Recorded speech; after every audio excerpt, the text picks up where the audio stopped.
Hey everyone, Raph here, and I just wanted to do a quick vid about the Windsor Tourist FB or flat bar from Bikes Direct.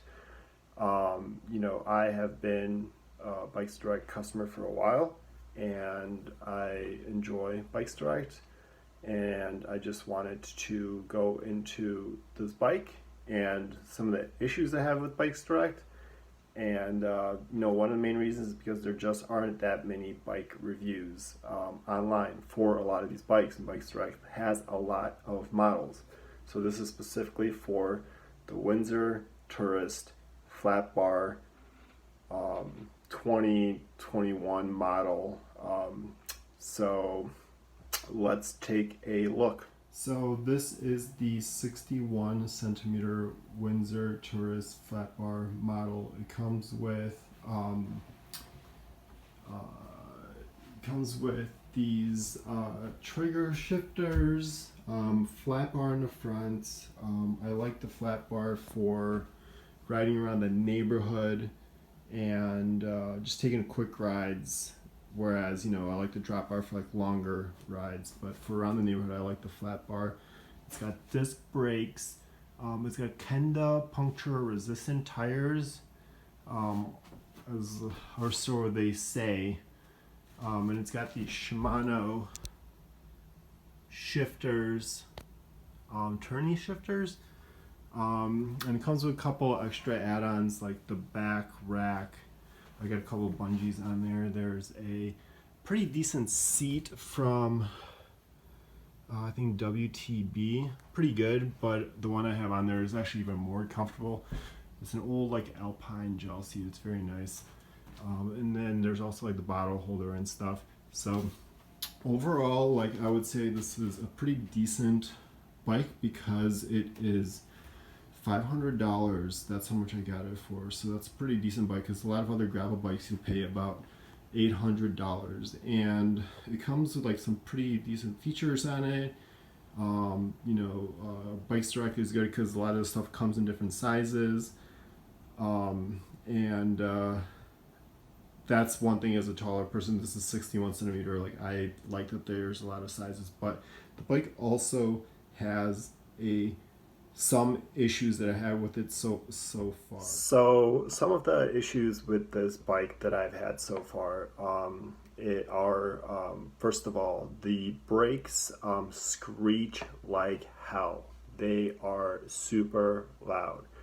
Clearly they've been contaminated at some point. I may have touched them during assembly, I don't remember, but I also have cleaned them off with alcohol and just did not do the job. So they're going to the bike shop this week. Hopefully they got straightened out. I hope so.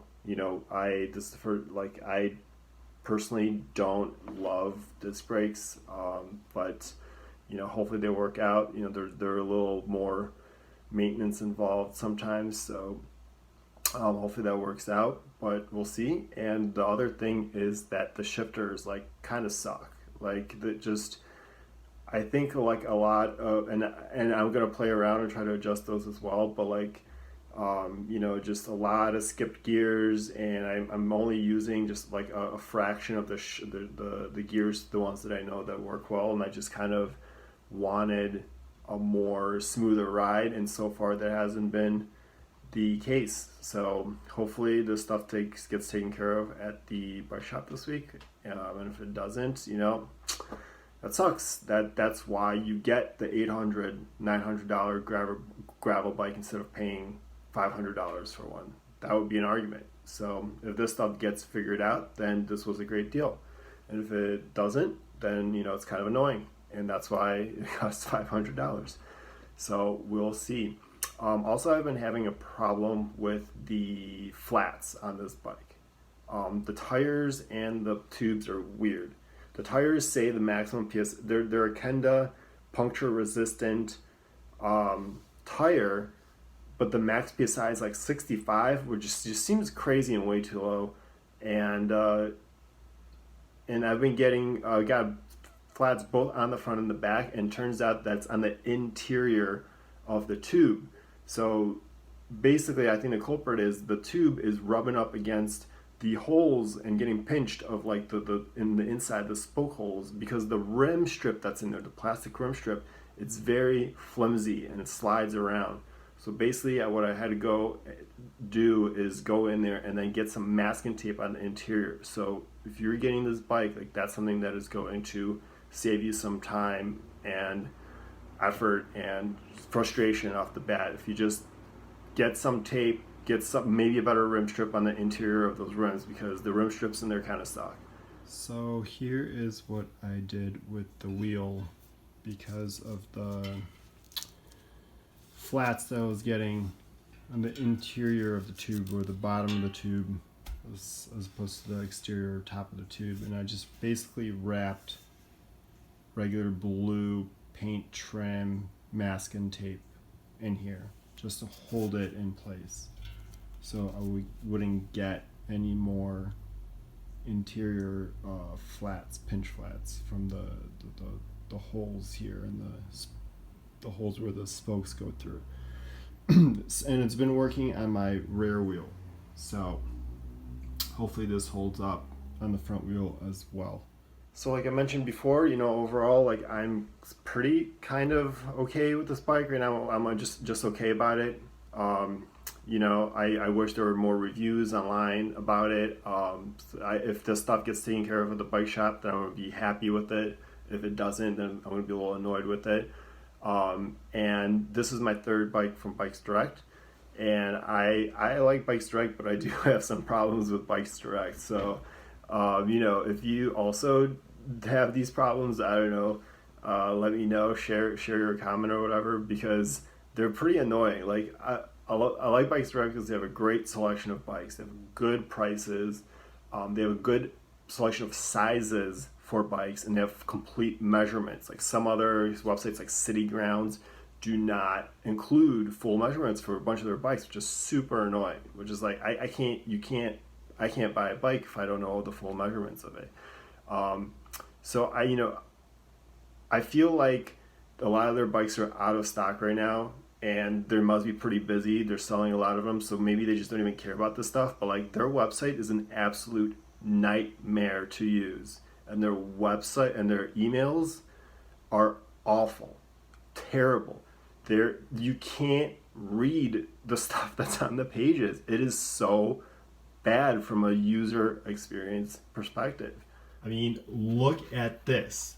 This is crazy. You can't find what you're looking for. There's so much random, useless type on here. And the icon to find road bikes is this teeny little thing at the top here. And it's just so hard to navigate this website and provide print information. There should be 1/10 the amount of copy on this page as there currently is, so that it could be clearly read and used by people, and it's not so freaking intimidating. Also, specifically for this this particular bike, they have, Bikes Direct does a really good job.